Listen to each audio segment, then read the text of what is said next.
Hey guys, how's it going? Jenazad here. So this is my day 1 review of Chaos Zero Nightmare. I'm currently level 22, my name is Gooner, because the name Jenazad apparently is a slur somewhere in the world, so they didn't let me take that name. Apparently there's an issue with the naming system right now, but fortunately you can change your name at a later time, so that's not too big of a deal.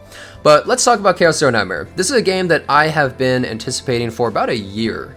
I've been really interested in it. I've played a lot of Epic 7, which is the previous game made by these devs, so I was interested to see their next project. And this game is a roguelike game, very similar to something like Slay the Spire, with elements of games like Darkest Dungeon, Chrono Arc, that type of game, right? It's a card game. But how is it?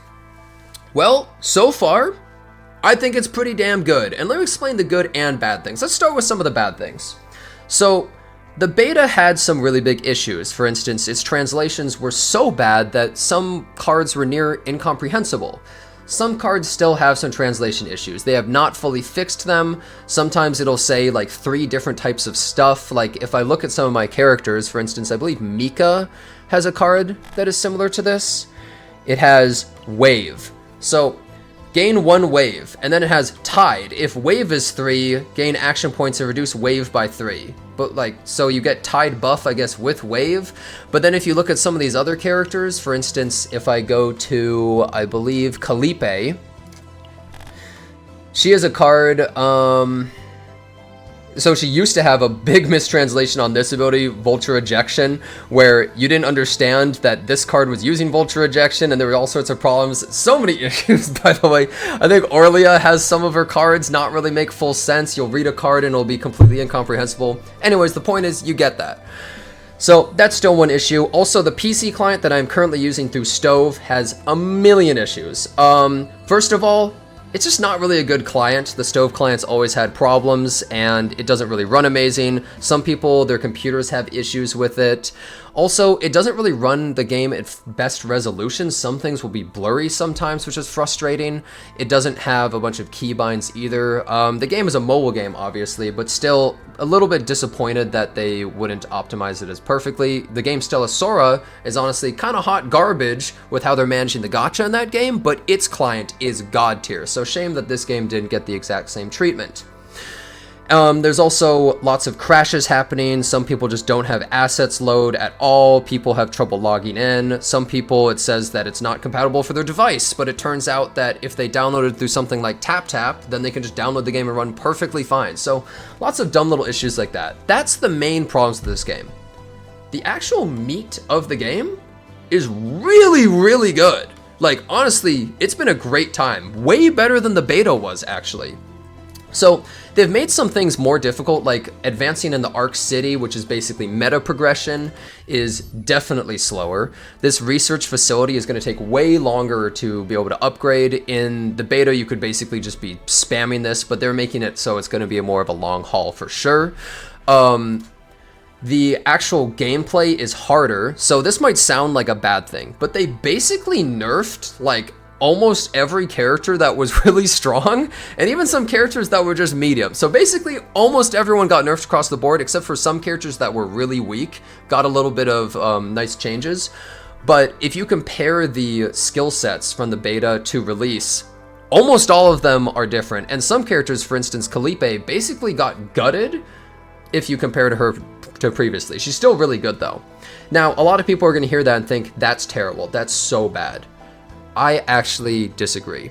And the reason why is I believe the game was too easy before. And I think bringing some of these characters down and making more of them in line and more similar in how strong they are is actually good for the game in the long run, because they can't really nerf stuff over time, right?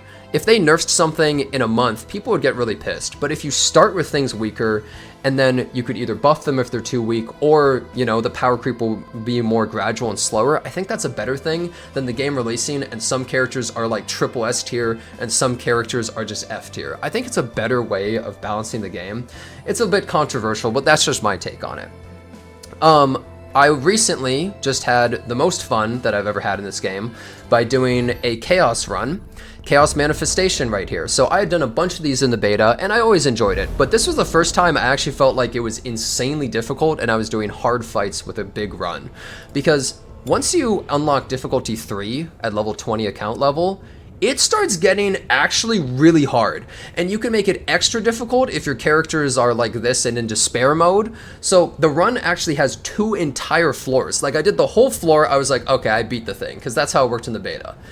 But no, there's a second whole layer that you go to with all new enemies, all strengthened enemies, new events, all this stuff. And I don't remember getting to play any of that in the beta. It was amazing to play. I felt like I was really pushing the amount of upgrades I could give. I could make all my characters absolutely insane, crazy equipment, all this stuff. And it felt like I got the full, true roguelike experience, which is something that you really want out of this game, because at its core, this is supposed to be a roguelike, and roguelikes aren't supposed to be super easy at the beginning. Even some of the stuff in the story mode, I've been seeing a lot of people are having trouble with. People are getting stuck at certain stages. They're like, how do I beat this? This is hard. So that's a good thing. Even if it's not super difficult, if some people are having difficulty, that's a good thing, because I don't think a roguelike should be a game where you basically just go in and instantly win. That's not very fun. That defeats the whole point. You want to fail, but feel like I can do better. I want to push that a little bit further, because that's what really makes the game whole fun. If you just go in and instantly just slam your face on the keyboard and win every time, then a roguelike sucks. It's completely pointless. And I mean, hey, going back to Stella Sora, I think that game is solid other than its monetization, but that game, it's easy for a really long period of time. This game felt like it started to ramp up its difficulty at a pretty good pace. It starts off with super simple and easy, easing you into it, and then it starts to get pretty hard much faster. Now I've been playing this for about 9, close to 10 hours, I would say today, and I'm still not out of content. Day 1, you can pass the level 20 barrier as long as you're doing all the stuff in the game for experience, and then you start being able to get a lot more. And once you get to level 20, the game definitely starts to get way harder. I would say overall, the characters are really interesting and unique. Almost all of them play very differently, and they have cool combos that you can use between them. For instance, this character Kayron, his entire gimmick is essentially he adds futility cards, which they don't do anything on your own, but as you add more of them, you're essentially able to detonate them with this card, right? And then he's also able to use this to make it so all the futility cards instead turn into cards you can use that do damage and heal you. So he's a pretty cool character, just constantly spamming those futility cards. This guy, he's a 4-star, by the way, is my favorite character in the whole game almost, where he's kind of like a gambler that has all this different stuff where he makes quests and you play the quest to get special cards. He's able to draw, he can discard his hand and draw a new hand. He's also able to select a card from the draw pile. He has all this like cool stuff that you can do in almost any kind of team, but each character plays differently, and that's what makes it so fun. If you're playing completely free to play, which my current account is, it's fun trying to use what you have and see how the characters actually mesh well together, because honestly, the 4-stars, some of them almost feel better than the 5-stars. Like this character Mika seems completely overpowered from my experience, just slots into any team and seems insanely top tier. And even after they nerfed all sorts of characters, it still feels like the 4-stars are able to work in any team in top tier. I don't think you need a full 5-star team. It's not one of those games where it's like, oh man, God, I pulled this 4-star, what am I gonna do? They might actually be amazing. I'm missing some 4-stars currently on my account that I would say seem crazy. Like for instance, Nia. They completely changed her skill set from the beta, and she was good before, and she seems maybe even better now. So I think they've been managing this stuff really, really well. Now let's talk about the pull income. How is the pull income in this game? So they currently have a limited banner, and unfortunately, this is a big issue, they have the 50-50 system. Absolutely sucks ass. There's no other way to put it. It's a crappy system. But let's talk about some of the bright sides. So overall, I have gotten 40 pulls to use on this. I probably could have gone for 50 pulls so far. I basically can either get Haru or lose the 50-50 at least one time. On the standard banner, I have also done 60 pulls, and then there's also a starter banner that is 50 pulls, and it costs 20% discount, so basically 40 pulls, and you're able to get a random standard 5-star. So a lot of people are re-rolling on that banner. So if we add up the total amount of pulls, that is 110, that's 150 pulls. So I've been playing for 9-10 hours, I've gotten 150 pulls, that's a guaranteed 2 5-stars. I think that's pretty in line with most other gachas. I think that's fine. Ideally, I would almost say give slightly less pulls, but give a 5-star selector at the start. That would keep a lot of people in, because the reroll process is unfortunately somewhere around 15 to 20 minutes, which is a pain in the ass.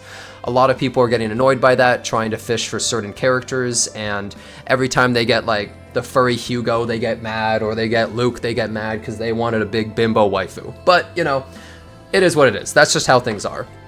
Now, one problem I think is they also have a weapon banner. These are called partners. They're basically like a homie that sits with you and gives you stats, and you can also use an ultimate ability that uses their ability. I'm not sure how important these really are yet. I think nobody really knows yet how important they'll be like later on in the game.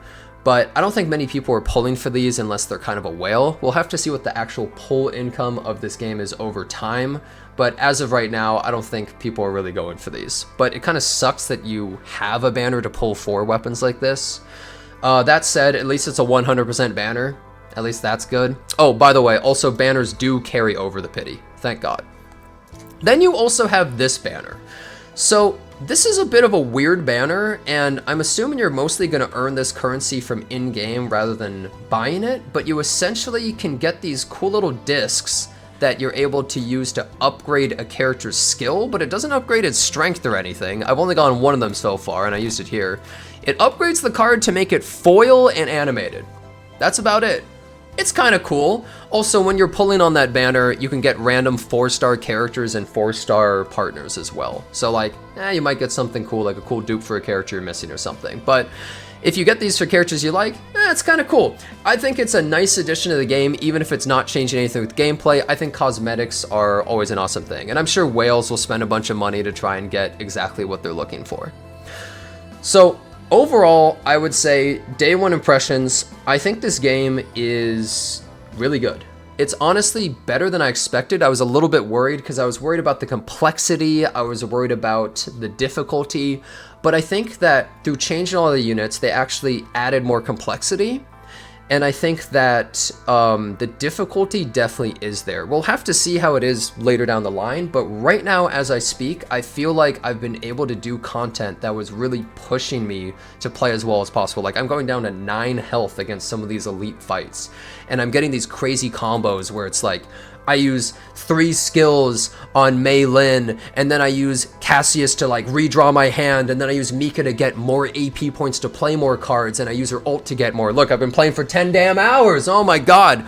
And then I'm able to use more Mei Lin cards, and I do this big combo, and I somehow do like 70% of a elite mob's health. And it's so fun being able to get these combos off. That's the beauty of a roguelike.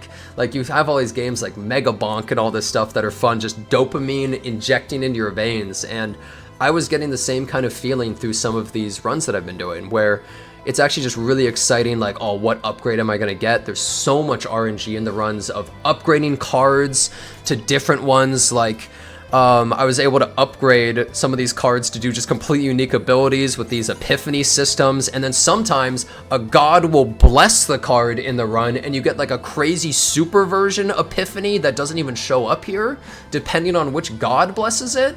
So there's just so much going on with this that it's honestly just a really, really great time. I highly recommend this game if you're on the fence or if you like this type of thing. If you don't really feel it and you don't really like turn-based stuff, well, it might just not be for you. That's totally fair. But I think the core of this game is really strong, but I think they really have to tighten up on some of the other things, such as just inconsistencies with text, the client being kind of ass, and all manner of bugs. We'll have to see what the end game and other stuff is. I'll be zooming towards it as fast as I possibly can. But right now, day one of the game, pretty good. And you know what's crazy? Everyone in chat is saying, ad guy, I am not sponsored. I'm just really excited about this game. If this game starts sucking down the line or has lots of problems, I am going to be calling it out. I'm going to be saying that, what the hell are these clowns doing? Because I've been trash talking Smilegate for probably 5 years now, and I'm not about to stop. The moment they slip up, I am going to be back to putting their CEO in a trash can in a thumbnail. Because man, did they constantly mess up that game, and then fix it, and then mess it up, and then fix it, and then mess it up. So I hope that the devs working on this game don't make any of those same mistakes because the game is honestly a lot of fun. Anyways, this is my day one review. Thanks so much for watching. Hope to see you next time.